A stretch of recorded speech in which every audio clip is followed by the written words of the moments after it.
Good day everyone, my name is Gunasudha Raleigh Gunachandran. Today I'll be presenting about eGate border control. So firstly, we'll be looking at our problem statement. The current border control system still have many issues and challenges because of few factors. Firstly, manual immigration checks become slow when there are too many of passengers or travelers. Secondly, the fake or alternate passport are becoming more difficult to detect. Thirdly, using only one recognition biometric methods such as facial recognition may fail when the traveler wear a mask, sunglasses, or even a makeup. In addition, some systems can be fooled by using photos or videos. Therefore, a more secure and reliable automated border control system is needed. Moving forward, we will be looking at our objectives for this project. Firstly, to develop a secure multimodal biometric e-gate system for Malaysian border checkpoints. Secondly, to verify the authenticity of passports and MyCard using cryptographic techniques before biometric verification. Thirdly, to improve authentication accuracy by combining face recognition, iris recognition, liveness detection, and gate recognition. So now we will be looking at our system flow. This diagram shows how the proposed e-gate system works. First, the traveler walks toward to the e-gate while gate recognition monitor their walking pattern in the background. Next, the traveler have to present their e-passport or MyCard. The system will verify the documents using cryptographic methods such as digital certificates, PKI, and digital signature to ensure it's genuine. After that, the traveler have to perform face and iris recognition. If all authentication checks are successful, the gate opens automatically. If any verification fail, the traveler is directed to an immigration officer for manual inspection. That's all from me. I'll pass to others. Hi, good day. So my name is Muhammad Rafiki bin Rushdan and I will present our proposed multimodal biometric e-gate system for Malaysian immigration. So the system combines face and iris recognition to improve traveler verification at busy locations such as KLIA and the Johor Singapore Causeway. The main problem is that immigration needs both speed and security. So face recognition is convenient, but it is not always reliable when the traveler's face is blocked or affected by lighting, makeup, mask, or sunglasses. At the same time, the system must also prevent spoofing attacks such as printed photos, screen replay, or fake biometric samples. Our proposed solution is a multi-modal biometric e-gate using face and iris recognition. The traveler first presents an e-passport. The system verifies the document and extracts stored biometric data. Then, the live face and iris are captured and compared with the stored template. If the confidence score is strong, the traveler may pass. If it is not, the system can request to retry or refer the traveler to an officer. Face recognition is selected because it is fast, contactless, and practical since e-passport already contain facial biometric data. However, face alone is not enough. That is why iris recognition is added. Iris patterns are highly distinctive, stable over time, and even different among identical twins. Compared to fingerprint recognition, face and iris are fully contactless, which improve hygiene and supports faster border movement. Up next, we're gonna explain on like the defense mechanism for the prototype. So we design an occlusion aware module. Before matching, the system checks whether the face is blocked. If there is no occlusion, normal face recognition is used. If occlusion is detected, the system applies a suitable solution. As an example, if the traveler wears a mask, the system focuses on the eye region and iris. If there is a heavy makeup, it relies more on stable geometric features such as eye distance and facial proportions. The system does not only recognize identity, it also confirms that the traveler is a real living person. Passive liveness detection checks depth, skin texture, and reflection without disturbing the user. active liveness may ask the traveler to blink or move their head. For iris recognition, the system checks pupil response and eye movement. This makes the attacks using photos, videos, or artificial eyes more difficult. Finally, we propose guide recognition as a secondary biometric for early screening. It observes walking behavior before the traveler reach the e-gate. However, guide it is not used for final authentication because walking patterns can change due to injury, luggage, or any different footwear. In conclusion, face and iris recognition provide the best balance of speed, accuracy, hygiene, and security for Malaysian immigration e-gates. Therefore, this system is stronger than relying on fingerprint alone, face only, or guide only verifications. Up next, I'm going to explain how our proposed mechanism of verification and identification. So, from the flowchart, it explains how the proposed it explains how the e-gate system verify and identify. So first, the traveler taps their e-passport or MyCard, and the system reads the stored biometric details. After that, the system captures the traveler's live face and iris data. The first stage we put is a verification, which is a one-to-one comparison.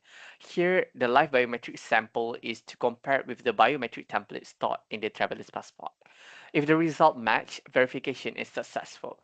If it does not match, the traveler will either retry the scan or be sent for a manual inspection. After a successful verification, the system moves to the second stage, which is identification, which is one-to-many matching. In this stage, the traveler's biometric data is checked against criminal or watch records. If a match is found, the gate remains closed and immigration officers are alert. If there is no match, the traveler is granted an entry. This flowchart is very important for our proposed system because it shows that our system does not only confirm that the traveler is rightful passport holder, but also ensures that the person is not flagged in any security databases. And now I will pass the floor to the next presenter. Thank you. Hello everyone, my name is Anas Ahmed, and today I'm going to explain how the proposed multimodal biometric e-gate system is evaluated and optimized using a performance matrix. The main objective is to achieve a balance between security and usability. If the system is too lenient, unauthorized travelers may be accepted, creating a serious national security risk. However, if the system is too strict, many legitimate travelers will be rejected, causing delays and congestion at immigration checkpoints. To evaluate this balance, four standard biometric performance metrics are used: false acceptance rates, false rejection rate, equal error rate, last but not least, receiver operating characteristics. These metrics help to determine the most appropriate operating threshold for the proposed uh, border control system. Okay, now we'll be looking at our three performance metrics. First, we'll be talking about false acceptance rates, which it measures how often an authorized traveler is incorrectly accepted by the system. Since this directly affects border security, the objective is to keep the false acceptance rate as low as possible. Second, we have false rejection rate. It measures how often a legitimate traveler is incorrectly rejected.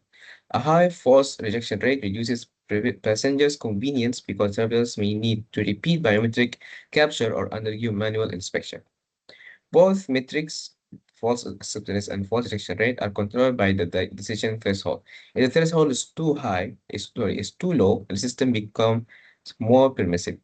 Genuine travelers are rarely rejected, but unauthorized individuals have greater chance of being accepted. If the threshold is too high, the system becomes stricter. Security improves because false acceptance rate decreases, but more genuine travelers may be rejected. Increasing false rejection rate, therefore, selecting an appropriate threshold is essential to achieving the right balance.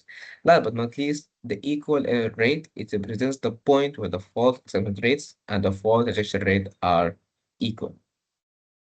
Next, we'll be looking in our theoretical evaluation. This occurs at the threshold of 0.85. where both false acceptance rate and false rejection rate are 0.6%. Although this provides a balanced operating point, it's not the most suitable choice for border control applications. Instead, the proposed eGate system operates at a stricter threshold of 0.92%. At this threshold, the false acceptance rate decreases significantly from 0.6 to only 0.05%. Although the false rejection rate increases 2%, this is considered acceptable because legitimate travelers can simply recapture the facial or iris image or proceed to manual verification by an immigration officer. In contrast, accepting an authorized traveler would create a much greater security risk. Therefore, the proposed system intentionally prioritizes minimizing false acceptance rate, making it more suitable for high security environments such as the eGate system for the border checkpoints. Last but not least, we had our final evaluation. We used the ROC curve. The ROC curve is say the relationship between the true acceptance rate and the false acceptance rates across different decision thresholds. Ideally, a biometric system should operate near the upper left corner of the graph, where the true acceptance rate is high, while the false acceptance rate remains very low. As the threshold becomes thicker, the false acceptance rate decreases, improving security. However, the true acceptance rate also decreases slightly because some legitimate travelers may be rejected. For the proposed eGate system, face and iris eGate system, the selected threshold of 0.92 provides the best compromise between these two factors. Overall, the performance evaluation demonstrates that the proposed system effectively prioritizes national security while maintaining acceptable travel throughput, making it suitable for deployment in a high volume like the Malaysian border checkpoints. That's all for me. I will pass it to the next presenter. Thank you. Hi, my name is Arif Aiman. So I'll be presenting for advantages and disadvantages of our proposed system. So let's move on to the first component, which is the advantage of our system.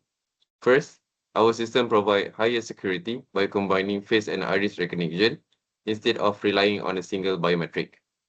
Even if one biometric is affected, the second modality can still improve authentication accuracy.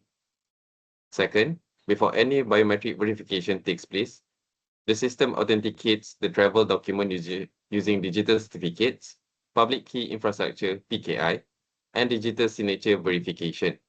This helps prevent forged or cloned passport and MyCard from entering the authentication process.